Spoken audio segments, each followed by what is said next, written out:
কোনো কথা হবে না। এখন আমি আর তোমাকে কোথাও যেতে দেবো না শিরিন।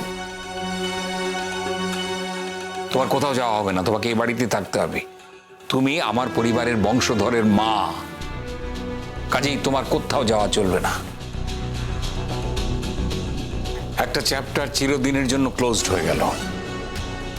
পিগলু, আর তুমি কখনো শিরিনকে বলতে পারো না যে শিরিন যেন তোমাকে মুক্তি দেয়।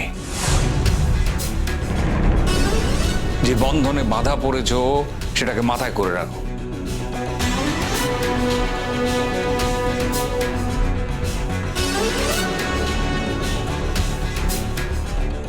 এত বড় আনন্দের খবরটাও ভালো করে উদযাপন করতে পারবো না। কেন জানো? তোমার জন্য। Just for you, just for you. Piklu, তুই ভাবিস না সব ঠিক হয়ে যাবে? ভালো হলো একদিকে যে গুড্ডির মতো জীবন কাটাবে, তুই তোর মতো জীবন কাটাবি নিজের মতো। মন খারাপ করিস না, সব নিয়ে সব ঠিক হয়ে যাবে। আর পুরোনো কথা ভেবে মন খারাপ করিস না। ভাইয়া, আমরা সবাই খুব খুশি হয়েছি এই খবরটা শুনে। আমরা সবাই সত্যি খুব খুশি। দেখো, ঘর সংসার সবার জন্য নয়। গুড্ডি দেশের কাজ করতে এসেছে, তাই দেশের কাজ করার জন্যই ওকে ছেড়ে দাও।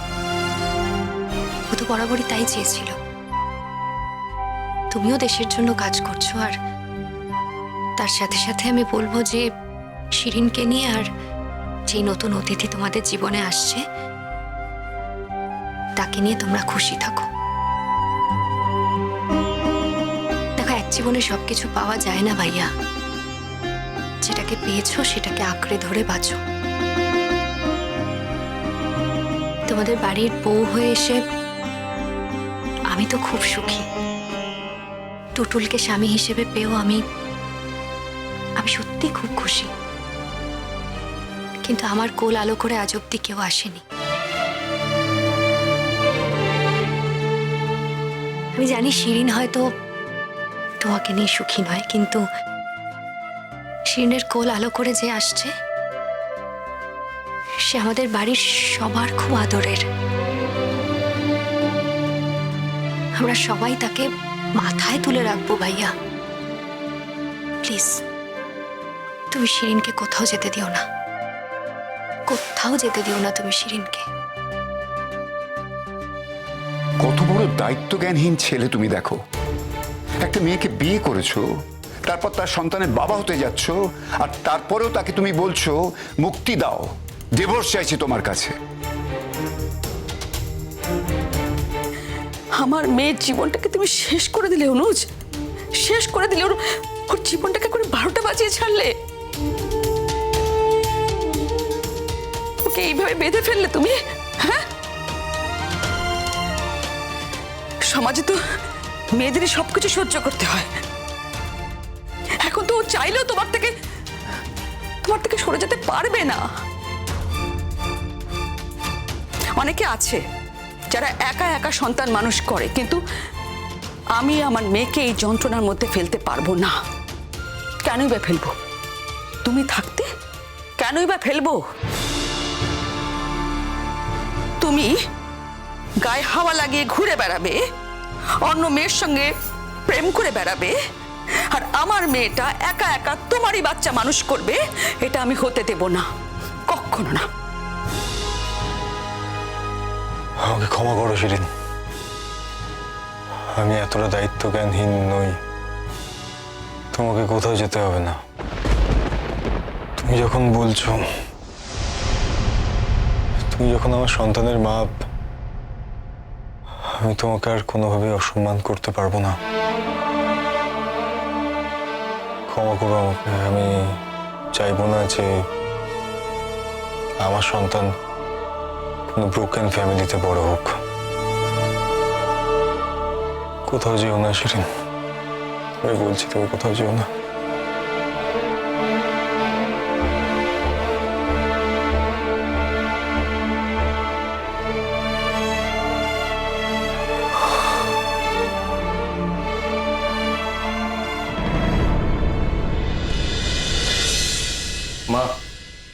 চলে এলি আজকে তো তাড়াতাড়ি কি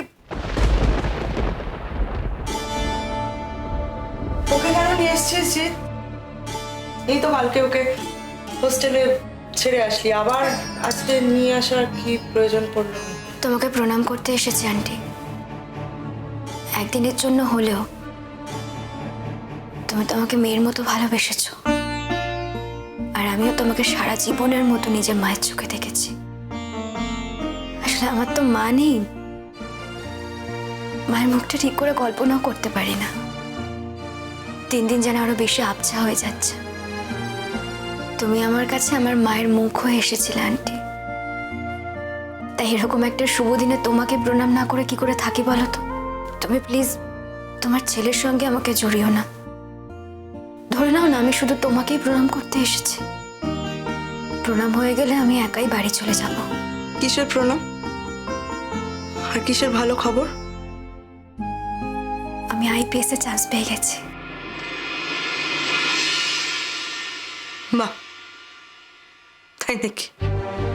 হ্যাঁ আন্টি, তোমাদের সবার আশীর্বাদে আমি চান্স পেয়ে গেছি। আসলে তাই হয় জানো তো গুড্ডি, যারা পৃথিবীতে ভুলভাল কাজকর্ম করে ভগবান তাদেরই ভালো করে। এই দেখো, তুমি আমার ছেলের এত বড় একটা ক্ষতি করলে, তুমি এত বড় একটা কাজ পেয়ে গেলে। আর আমার ছেলেটাকে দেখো, মুখ শুকিয়ে ঘুরে বেড়াচ্ছে। মা ও কিন্তু অপমানিত হতে এই বাড়িতে আসেনি। তাহলে অনুজদের বাড়ির সঙ্গে এই বাড়ির কোনো তুলনাও থাকে না, পার্থক্যও থাকে না। আমাদের বাড়িটা তো তুমি অন্যরকম ভাবে তৈরি করেছিলে মা। এই বাড়িতে কেউ কাউকে অপমান করে না। কোন অতিথি এলে আমরা তো আরোই তাকে অপমান করি না। এখন তো গুড্ডি তোমার একজন অতিথি। মেয়েটা তো চলেই যাচ্ছে ট্রেনিং এ, আর তো আসবে না। দু একদিনের মধ্যে চিঠি চলে আসবে, তারপরেও চলে যাবে। তো কেন ওর সঙ্গে এরকম ব্যবহার করছো মা?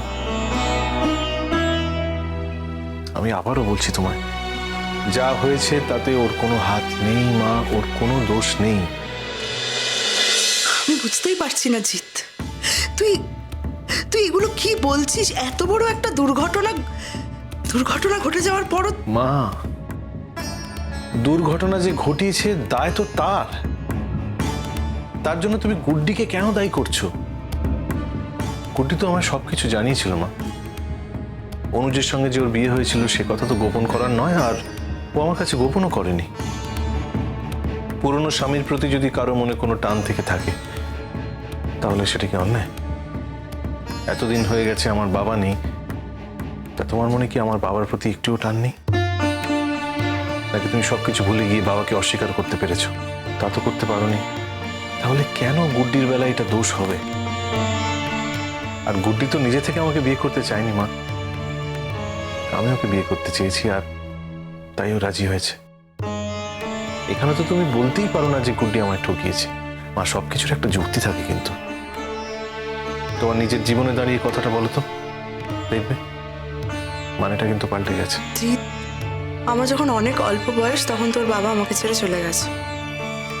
তোর বাবা চলে যাওয়ার পর থেকে আমি কিন্তু অন্য কারোর মুখের দিকে কখনো তাকিয়ে দেখিনি। ওই মুখটাকেই বুকের মধ্যে রেখে পথ চলেছি, অনেকটা পথ চলেছি। কোনোদিন কোনো দিকে আমি টলে যাইনি জিৎ। তাই এখন ওর সঙ্গে আমার তুলনা অন্তত তুই করিস না। সবাই আলাদা মা, কেউ কারো মতো হয় না, কারোর সঙ্গে কারো তুলনা চলে না মা। আচ্ছা, এসব কথা না হয় বাদই দিলাম।